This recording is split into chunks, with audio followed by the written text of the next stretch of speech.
너희가 내 마음을 얼마나 위로하는지. 2015년 5월 2일. 가족 여러분, 좋은 아침입니다. 지난밤 저는 테리 맥가몬의 찬양, 지저스, 홀리 지저스를 들으며 주님께 예배를 드렸는데 주님께서 가시관을 쓰고 계신 것을 보았습니다. 참고로 저희 채널에 청취자 중 한 명이 병원에 있는데 그녀는 극도의 고통스러움 속에서 수술을 했습니다. 우리는 그녀를 위해 기도하고 있었고 그녀를 걱정하고 있습니다. 정말로 어려운 수술이었습니다. 저는 그녀를 주님께 올려드리며 모든 간구를 드렸습니다.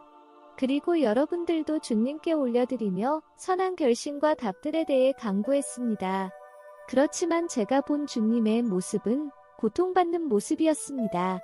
주님은 정말로 고통 속에 있었습니다. 그 모습이 수술 중에 있던 자매에 대한 것인지 지금 이 세상에 대한 것인지는 잘 모르겠습니다. 이 세상의 어두움으로 인한 고통을 주님이 받고 계신다는 것을 여러분은 알고 계시리라 믿습니다. 주님은 분명히 가시관을 쓰고 계셨고 고통하고 있었습니다. 일반적으로 제게는 가시관은 비난과 경멸을 의미합니다. 그래서 저는 가시관을 경멸의 관이라고도 부릅니다. 하지만 다른 것을 뜻할 수도 있겠지요. 주님은 눈물도 흘리고 있었는데 눈물이 그의 뺨을 타고 흘러내렸습니다. 그런 주님의 모습에도 불구하고 찬양 음악은 계속해서 흘러갔고 주님과 저는 천천히 춤을 추기 시작했습니다. 음악에 맞춰 부드럽게 앞뒤로 흔드는 정도였습니다. 저는 주님과 달콤한 몽상 속에 서서히 잠겨들었고 제 이마는 그의 턱수염에 기댔습니다. 이따금씩 저는 고개를 들어 주님과 눈을 마주쳤습니다. 그때 주님은 평화롭고 차분해졌습니다. 찬양이 계속 흐르면서 주님의 고통이 점점 누그러지는 것을 보기 시작했고 얼굴을 감싸고 있던 고통도 서서히 사라지고 심지어는 주님 눈에 기쁨의 빛이 보이기까지 했습니다. 저는 에스겔에게 제가 본 것을 말했는데 에스겔은 이렇게 대답했습니다. 주님이 우리들 때문에 얼마나 많이 고통을 받으시는지, 얼마나 자주 눈물을 흘리시는지 우리는 알지 못하는 것 같아요. 에스겔이 이 말을 한 후 주님은 제게 말씀을 하시기 시작했습니다. 내가 내 하나님을 위로하는 것에 숨겨진 힘을 결코 과소평가하지 말기 바란다. 내가 매일 받아야만 하는 고통과 상심을 너는 알고 있을 것이다. 그리고 내가 너의 마음 속에 있는 나의 보좌로 들어갈 때 그곳에서 나를 기다리고 있는 너를 발견하고 그저 나와 함께 있기만을 바라는 내 모습을 발견한다는 것.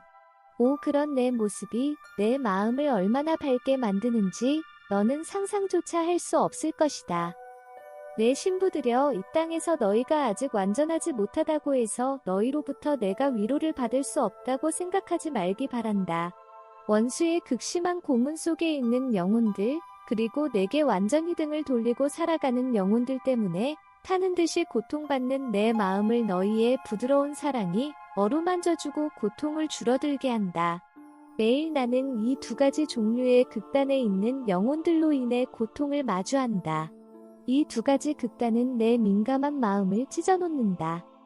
그런데 내가 나를 기다리는 신부의 집에 들어갈 때 그 마음 안에는 다른 것은 구하지 않고 나를 위로해주기만을 바라는 마음이 있을 때 서서히 그렇지만 확실히 그날의 내 고통들은 사라지기 시작하고 내 신부의 품 안에서 나는 기쁨을 느끼게 된다. 내 신부가 자신의 어젠다 없이 오직 내가 말하는 것만을 듣기 위해 내 임재에 거하기 위해 나를 예배하기 위해 내 옆에 조용히 앉아있기 위해 내게로 오는 것을 나는 갈망하고 있다. 내 신부의 마음은 상쾌한 물과 같고 정원으로 둘러싸인 흐르는 개울이며 나에게 노래하고 주위의 공기를 부드럽고 향기롭게 한다. 그 찬미와 사랑의 생각은 달콤한 향기이고 나를 둘러싸고 공중에서 춤을 춘다. 우리는 조용히 흐르는 물가에 함께 앉고 그날에 서로가 가졌던 피로를 씻어낸다. 내 신부는 나를 어루만지고 나도 그녀를 어루만지며 화답한다. 그녀의 얼굴은 내게 위로를 주고 내 얼굴도 그녀에게 위로를 준다. 우리는 함께 사랑의 향기가 가득한 스트레스 하나 없는 영역을 날아다닌다. 오 내 신부들이 이 장소, 이 평안한 장소, 부드러움과 기쁨이 가득한 정원, 그곳에서 그날의 모든 비즈니스나 추한 것들은 떨쳐버리고 내 뺨과 부드러운 키스가 있는 그곳, 어떤 교향곡도 표현할 수 없는 아름다움이 있는 이곳에 들어오기를 내가 얼마나 바라고 있는지 모른다.